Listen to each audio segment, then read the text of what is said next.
today we have Anthony Bennie, and he's started the Clear Conscience Pet. So we're going to find out what that's all about. Welcome to the show, Anthony. Thank you so much, Deborah. Well, what made you come up with this? What got you into this in the first place? Well, I have a background of about 20 years, it's up to about 20 years now, in animal nutrition.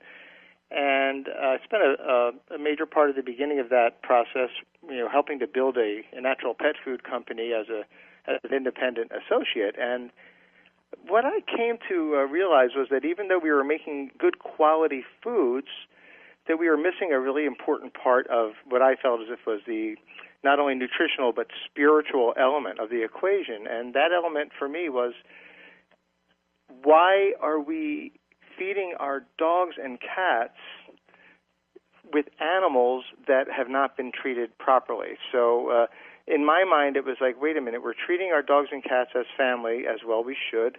They're sleeping in our beds at times. We have birthday parties for them, buy them gifts.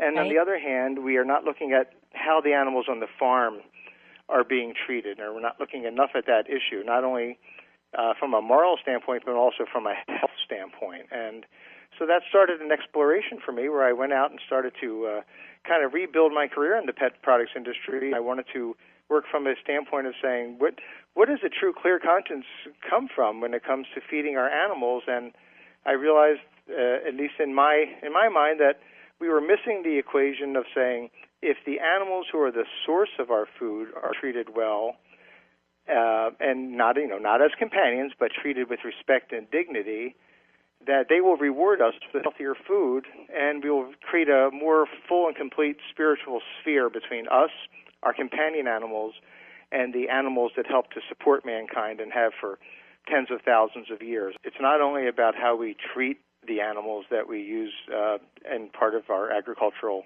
world, it's also what we wind up with at the end of that process, and the toxins that will build in the body, not only from the stress levels, as you point out so properly, as well as the substances that we put into their bodies, because we're raising them unnaturally. So if you have a 2,000-pound cow or steer that's being kept in a 10 by 10 enclosure and never has interaction with other animals properly, but they're all crammed together, they're going to get sick a lot more often. So we're going to give them antibiotics constantly.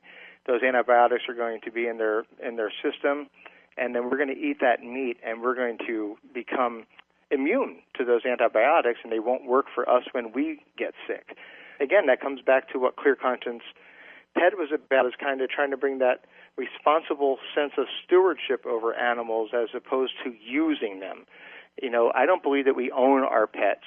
I believe that we are stewards of their well-being, and I feel the same way about agricultural animals. It's a responsibility. They can't do these things for themselves, so therefore, if we're going to be in a position that we run their lives, we should do it properly. We're talking about, pet products and feeding your pet without poisoning it. So let's go, Anthony. Give it to us. How do you make sure your pet food is healthy? Well, the Clear Conscience line is a selection of treats and food enhancers. The food enhancer is called Super Gravy. So we're not doing the daily food part of the diet because we really felt as if the treat part of the diet was where the worst abuses were taking place, because you have a lot of that body part type material that winds up as it's kind of stuff that's on the slaughterhouse floor and gets scraped together, and I know it sounds a little gross, and it turns into pet treats. So what I wanted to do was, after 14 years in the food part of the industry, when I started Clear Conscience, I wanted to address this really gaping need that we had to improve the treats. So what I did was actually go to meet the farmers and ranchers that were raising their animals properly and make deals with them to buy stuff from them that they weren't really selling before, or they were giving away practically, and making a promise to them, if you'll save this stuff and treat it like human food in terms of the safety and segregating it, freezing it properly, I'll buy it from you, and I'll give you twice or three times as much as you would have been getting from the waste stream, so to speak. And now we're going to have a sustainable model where we're going to help you to sustain your grass-feeding farm by buying things that you weren't getting money for before. The animals respond amazingly to it, because I believe that on a spiritual level, and this is going to sound strange, but I'll go ahead and say it, I believe that on a spiritual level, our companion animals understand that they're eating meat that comes from animals that were also treated properly. And You know what? I don't think that's so strange. When you think that a dog can smell an epileptic seizure coming, they can smell the chemicals in the body that indicate that. They can smell when a diabetic kid's sugar level is off and alert the parents. That same dog knows the difference between a breakdown and a heart attack. It can smell the enzyme in the blood. Why wouldn't it be able to smell all these toxins and everything else we've been talking about in the meat? I mean, why wouldn't it? That's a great point. And you know what? Thank you for sharing that with me, because that's a really smart way to put it. It's spiritual, but it's also physiological. Our dogs and cats are so smart, and their sense of smell, like you said, is powerful beyond our understanding. And I think that this response that we see, I mean, the letters that we get and the the emails are, I've never seen my dog or cat respond to a product like they do to your products. And I've been in this industry for a long time selling very good products.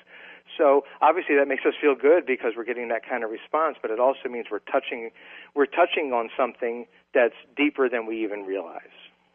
I always say, look at the outside of your dog or your cat to get a glimpse into the inside. If your dog or cat doesn't look good on the outside and their coat is flat and greasy and it doesn't have that gloss or softness, you're not giving that animal the proper nutrition. And you find that constantly with high grain and high carbohydrate diets like the grocery commercial type brands. So the good news is that over the last several years, as the holistic and natural pet food revolution has taken hold, we've kind of step by step, we've tried to take chemicals out of the products. We've improved them little by little, but we've kind of come to this conclusion that, gosh, let's get back to, and we were better off when our grandparents were feeding our dogs horse meat, and that's not a very popular opinion. I'm not looking to do horse meat, believe me, but no, I understand. Okay, they were getting meat, though. They were getting meat, That's and right. they were healthy, and what? you hear all the time. I want to talk about this in the next segment. We'll be back to talk about why your grandmother's dog seems so healthy and so fit and lives so much longer than your dog. We'll be back on All Paws Pet Talk Radio with Deb Wolf.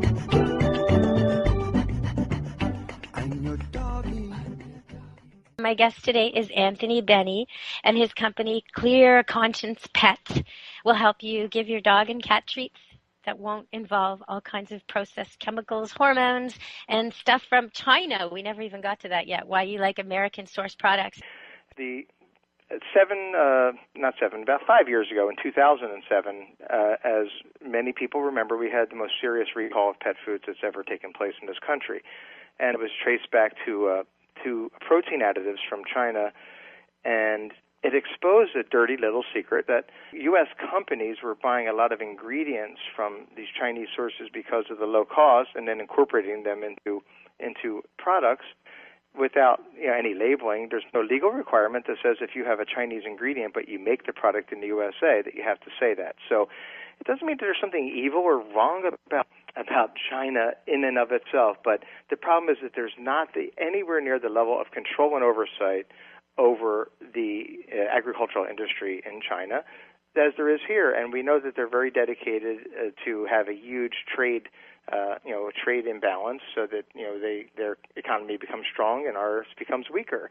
And when my industry was affected by it, I was deeply, it was a personal affront to me. I said, here we are, we're neglecting our own farmers and meat producers by not buying products from them, and then we're making it even worse by buying stuff that now has turned out to be adulterated with a poison from overseas. So now it's coming back again, and there's a huge hue and cry right now, and anyone who wants to go online and just put in the search terms chicken, jerky, and China, it's becoming a huge firestorm of concern, because there are a lot of animals getting sick right now as we speak, and nobody's really finding out exactly why it's happening, but there are several class action lawsuits. So for me, it's as Yogi Berra says, it's deja vu all over again. And my answer to it is just don't do it. And you can't tell anymore. How do you tell? Yeah, that's the tricky part, and this is where it's going to get a little difficult, because you have to get to know companies, and in this day and age, people say, well, you just can't trust anyone. Well, my gosh, we have to trust somebody. We need to have companies that put their reputation on the line and say, here's what we'll do and what we won't do. How do people find you? Because we've totally run out of time. Where can they find you on the internet? Go to clearconsciencepet.com. That's conscience, CONSCIENCE, not conscious. Okay. And it'll tell you all about our stuff, tell you where to buy our products. We're available on Amazon. We're available on our own website and in lots of wonderful independent retail stores, and that list is on our website as well. And it tells you the entire story of our product line. And I guarantee... Well, thank you for joining me today, Anthony. It's been a pleasure. I'm so glad you came. Thank you so much for having me, Deb. All right, everybody. That was Anthony Bennie for All Talk Pet Talk Radio. Stay tuned.